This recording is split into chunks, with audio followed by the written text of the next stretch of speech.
The room was suffocating. A single candle flickered on the bedside table, its flame dancing erratically, casting long, grotesque shadows on the walls. The air was thick with the scent of burning incense and the stench of impending death.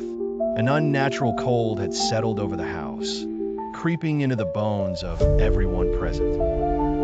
He lay there, Raghav Mehta, once a man of wealth, power, and kindness, now a wasted shell, his body frail, his breathing shallow. His face, once full of life and ambition, was now sunken, his skin clinging tightly to his bones like old parchment. His eyes, however, still burned with something fierce. Hatred, betrayal. His childhood friends stood around his deathbed, the very men who had cursed him, the ones who had sought the help of a Tantrik, weaving dark magic to strip him of his success, his health, his happiness. They had pretended to mourn him, their faces carved with fake sorrow, but he knew the truth. He could feel their guilt beneath their false sympathy. They had come to watch him die. Raghav's lips curled into a weak smile. His breath came out in a ragged whisper as he spoke his final words. "I will not let you people live now." A chill slithered through the room. The candle's flame flickered violently. In that very moment, Raghav exhaled his last breath. His body went still. His eyes remained open, locked onto them. The room erupted into chaos. The candle snapped out, plunging the room into darkness.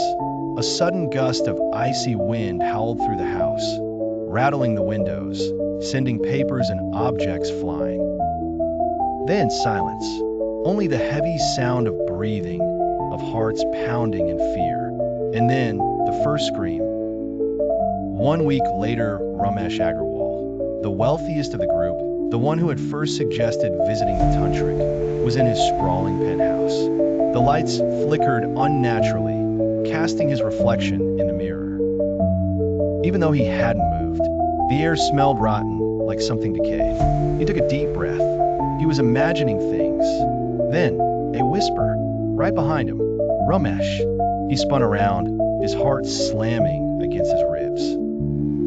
No one, only his reflection. But something was wrong. His reflection wasn't moving. His own face stared back at him, grinning wickedly, his eyes blackened like burnt coals. His breath caught in his throat. The mirror warped, his reflection stepping forward, breaking the laws of reality. "I told you, I will not let you live."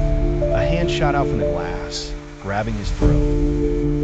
Ramesh screamed as he was dragged into the mirror, his body folding unnaturally, bones cracking as he was sucked into the abyss beyond. The mirror shattered into pieces, and with it, Ramesh was gone. Not a single trace of him remained. 2 days later, Deepak Sharma, the most superstitious of them all, had been suffocating in fear.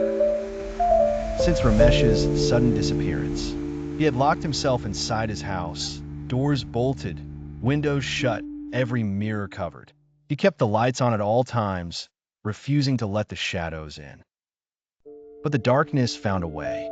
That night, as he lay in his bed, he heard a noise, a soft, wet dripping sound. He turned his head, heart hammering. The ceiling, a black stain was spreading, thick and oily, seeping down like ink bleeding through paper. Drip, drip, drip. The stain took shape. A face, Raghav's face.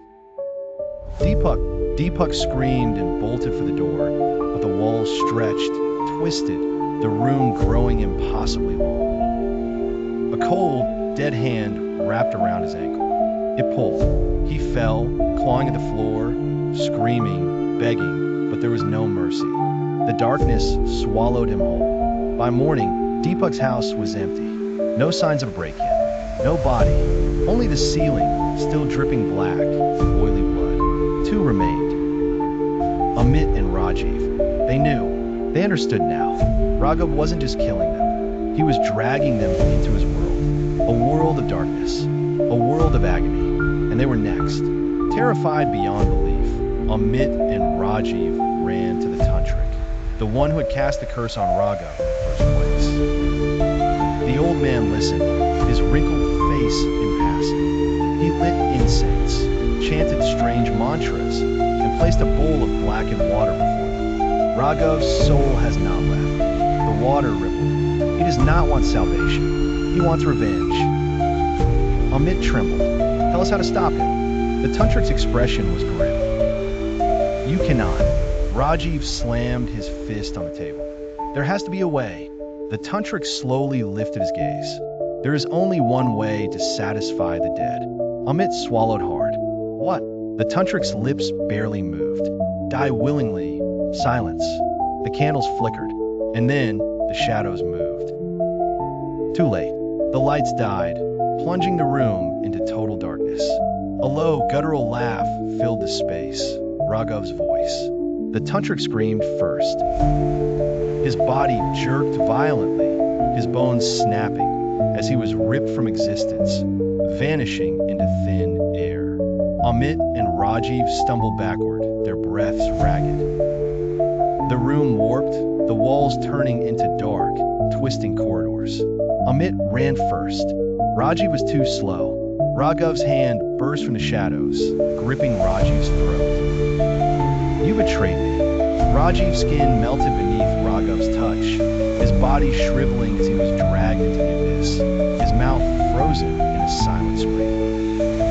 Amit ran, through endless corridors, down twisted staircases that shouldn't exist, his legs burning, his heart on the verge of failing. Then a door. He lunged for it, throwing it open. Outside, freedom. But when he looked up, it wasn't the world he knew. The sky was black.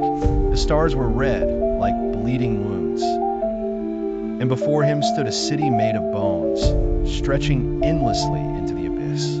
A city of souls trapped in eternal suffering. And at the center, Raghav. His eyes were hollow, his smile stretched too wide.